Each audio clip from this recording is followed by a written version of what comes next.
warreeni narsoon achi keessa jiran guyyaa qidaamee fi sanbata ashuraansiin hojjetudhan. Dhuguma guyyaa qidaamee fi sanbata ashuraansiin hojjetu hospitaala kana keessatti. Fakkeenyaan kaafna hospitaalli kun guddachuu qaba, maallaqni uummanni keenya waggaa dheeraadhaan walitti qabee buusee iddoo dhaqee dhabamee hanga ammaatti deebiin hin kennamne jira. Waggaa dheeraadhaaf jechaadha. Barrisaa bara lakkoofsiseera. Eessa dhaqeera? Odiitiis ta'ee uummata ifa ta'ee itti deemamee jawween liqimse gogaa faanallee gara inni bu'ee dhabamee jechaadha yeroo sana. Kanaaf caaseffamni sadarkaan jiru keessumattuu hojiin guddaan iddootti nu barbaadu kaasuun barbaada. Tokkoon sirni hubannoo uummataa kanaa kennuu kan dandeenyu isteeshinii fayyaa irratti. Ogeessi kun manaa manatti socho'ee uummata kana qabsiisee abbaa mirgaa taasisuudhaaf keessumaayyuu damee raayyaa dubartoonni waa hedduuti rakkoo hedduu saaxilamuudha. Iddoo sanarratti otoo sirriitti hojjetame. Hojiin ulfaataa hojii fayyaa fi hojii waraanaati. Haarsaa kaffalaa jira ogeessi fayyaa keenya. Of gurgureeti kan hojjetaa jiru. Yeroo rakkoon addaa akkaataa kanaan biyya keenya weerare illee immoo ogeessi keenya tarkaanfiin inni fudhate kan dagatamu miti. Waan guddaa kan namni hin dagan. Kutannoon ogeessota keenya bira jirus otoon jabaadhaa ashamaan jenneen bira darbuun nurra hin jiru. Gargaaruu qabna iddoo kanatti. Qorichi addaan yookiis immoo qorichi argamuu malu qorichi gurguddaan eessatti argama yoo jenne kilinika dhuunfaatti. Garuu mootummaadha isaafis kan eeyyame carraa kana kan laatee fi akka inni hojjetu godhu mootummaadha. Mootummaan maaliif qorichoota gurguddoo kana dhaba? Akka fakkeenyaatti waan kaasu yeroo baay'ee qorichi 70 olii hospitaala keessatti hin argamu. Gama kamiinuu.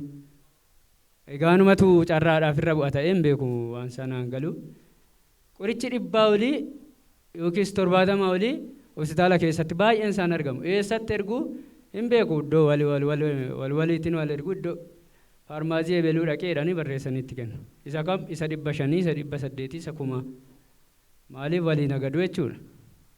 Maaliif ta'a kun maali akkamitti mootummaa moo nama dhuunfaatti irra galii qaba yookiis immoo mootummaa moo nama dhuunfaatti irra argachuu danda'a? Yeroo danuu gaaffii kanatti ta'u mootummaa moo nama taraatu irra humna qaba? Akkamitti mana mootummaati qorichi dhabame maaliif gara warra kilinikota adda addaatti nama ergu kan jedhu anaaf gaaffii isa guddaadhas isuma dhugaa maaliif kan ta'e yoo jenne baay'ee ciisana dhowwa kana hundumaa warri as keessa nu wajjin jiran hin beeku kaaseetan dubbadha. Uummanni maal jedha yaada jedhu sana qabadheen kaaseen dubbachaa ture. Ammayyuu jabaattanii isuma dhugaa akkamitti mootummaan dhabee namni dhuunfaa argachuu danda'e qoricha sana yookaan immoo niitoorkii wal xaxanii wal qarqaaruudhaaf hojjetamaa laata kanan jedhu immoo shakkiin sammuu koo keessa jira. Mee duukaa bu'a hin argitu hin beeku isaan iyyuu warri hojjetan kun hin beeku waan akkasii akka jiru. Otoo iddoo sanarratti baay'iftanii hordoffii cimaa gootanii baay'een gammadaan jedha. Wal hammeessuu dhiifne wal gurraachessuu dhiifne dogoggorsi jiru kun asirratu jennee innaa wal gorsinu innaa wal waqqasnu inni tuqame sunis immoo dallanuu dhiise edaa kun yaan akkasii jira gocha akkasii raawwadheera akka ammoo akka malee raawwadhe jedhe innis akka of sirreessu Waaqayyo laphee qajeelaa sammuu tasgabbaa'e isaaf haa kennuun jedha. Wanni barbaachisaa nageenya barbaachisaa nageenyi immoo tajaajila barbaachisaa garuu akkamas hin jedhametti dhugaadhaa hojjechuun keessan mirkanaa'eera mul'ateera halkan guyyaa isa waraaname wajjiniin isa dhibame wajjiniin dubartii deessuu wajjiniin baay'ee lafaataniitu kuni dharan qabu beekamaadha. Wanni hin beekamne hin jiru kun akkasiin hojjetan garuu hojjetamee achi keessatti xinnoo wanni maddee mudaa godhatee jechaadha. Waan maddeedhaaf xannachi waan maddeetu foon ajeessa waan jedhamee waan xinnoodhaan egaa manni hospitaalaa kun xinnoo waqqafame xinnoos miti inni guddaadha garuu akkuma jedhame gara fuulduraatti waan gaariin otoo hojjetame gurraan inni dhageenyu jaan argine malee hospitaalaa otoo miini ba'uu garuu waardiyyaan kan qaben jiru alatti otoo ba'uu kan qabamen jiru inni kun maal fakkaata hoo jennu isa kamtu baase isa kamtu galcha. Anu amma ijum kootiin kanan arge qulqullinni hin hafa. Kanaaf qulqulli sun boruu kaasee qulqullaa'uu qaba. Attamitti keessummaa sama nu fuutanii yoo deemtan ijji iddoo yaraadha dura ilaala. Kanaaf inni qulqullaa'uu qaba. Ijoolleen immoo ijoolleen akka kakattee dhiifti gaafum kakattee hin beektu. Ishiinis ganaa guddattee nama taati. Ganaa guddaa isaan hin kolfu malee hin taphatu malee wal harkisu walii gadi malee gara sana iyyuu quban qaban. Kanaafuu isaan isammaa nama ta'anii namooma isaanii eeganii biyya isaanii sammaa dabarsuuf ganaa eeguu tolaa deema malee badaan deemu badii kana gara tolaatti nu jijjiiraati misgaanaa nu dabarsaati waaqatti nu kadhadhaati furda kana hundumaa keessaa akka nu baasu akka nu ta'u waa'een qoricha kana inni kun qoricha kana nu dhibeera dhibee qabdi qorichi kun daandii amboo polisoo jedhi qoricha hospitaalaa jedhi dhibee qabdi dhibee ishee ammi dandeenyu yaa buqqisoo. Tajaajila qulqulluu uummataa kennuudhaaf jalqaba nuti keessi keenya qulqullaa'uu qabaa. An nama tajaajiluudhaaf ani maalan fakkaadha jedhee dursa of madaaluun qaba. Of jala keenyatti tokko tokko dayeeffatee jiraata jechuudha mana kana keessatti. Wanti barteen mana kana keessa jiru dahootu jira. Dahoo sana folloksuu qabna yookiin balleessuu qabna. Dhuguma uummata kanaaf tajaajila uummata kanaaf hojjenna yoo jenne wal jala dayeeffannee jira. Dhibbaa dhibbatti saatiin galumsa keenyaa sirraa'uu qaba, saatiin ba'umsa keenyaa sirraa'uu qaba, hakiimni seeraan galuu qaba, narsiin seeraan galuu qaba. Hundumti isaa seera yoo qabaatedha galumsi keenya kan sirraa'u, galmi keenyas kan sirraa'u. Ogeeyyiin mana hojii keenyaa jiranii hojii hojjechuuf baay'ee qophiidha. Hojii hojjetan garuu hojii keessatti barsantii dhibba keessaa barsantii 9 hojii gaarummaa ogummaa isaaniitiin fi akkasumas immoo sirnaanumsa ogummaa kan eeggatee raawwatu.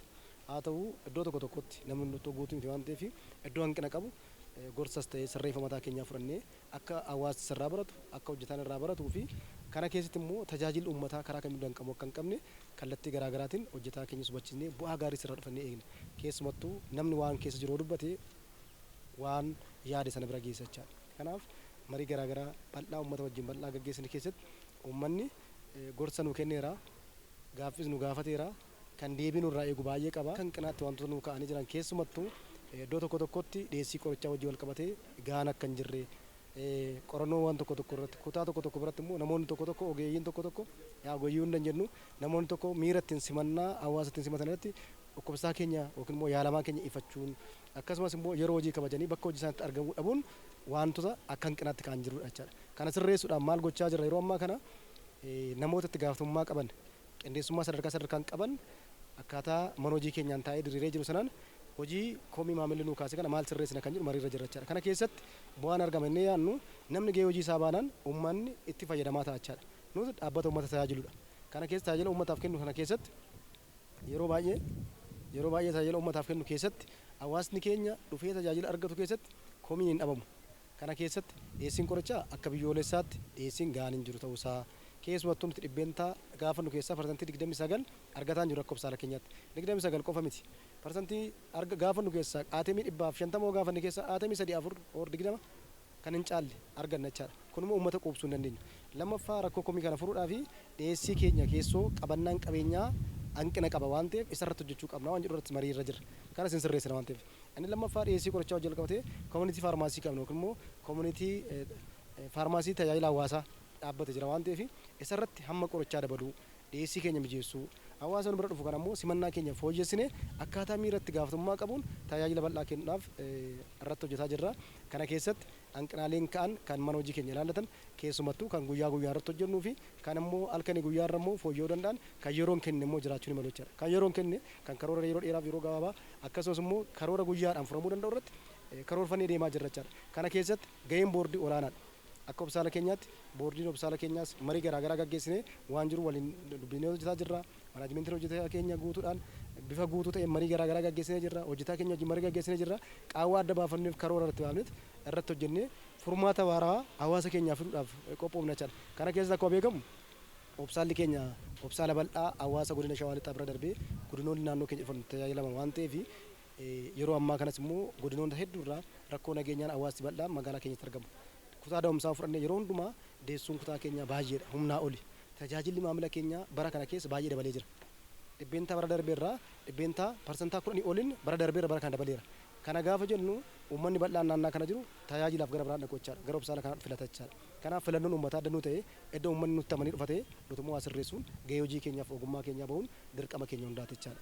Humna komatuu fi komatamu, humna tajaajiluu fi tajaajilamu bakka tokkotti walitti finnee adeemsi kenna tajaajila keenya cimina maalii qaba, rakkoo maalii qaba jennee uummatarraa yaada fudhannee isa fooyyeffachuun baay'ee murteessaa waan ta'eef waltajjiiwwan akka kanaa akka carraa gaariitti itti gargaaramuun baay'ee gaarii ta'a.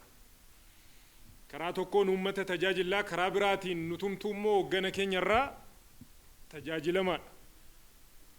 Kutaa abbaa adeemsa keessanii, kutaa hoogganaa keessanii, kutaa nama isinitti taanee jiru gaaf deemtan isinis abbaa dhimmaati.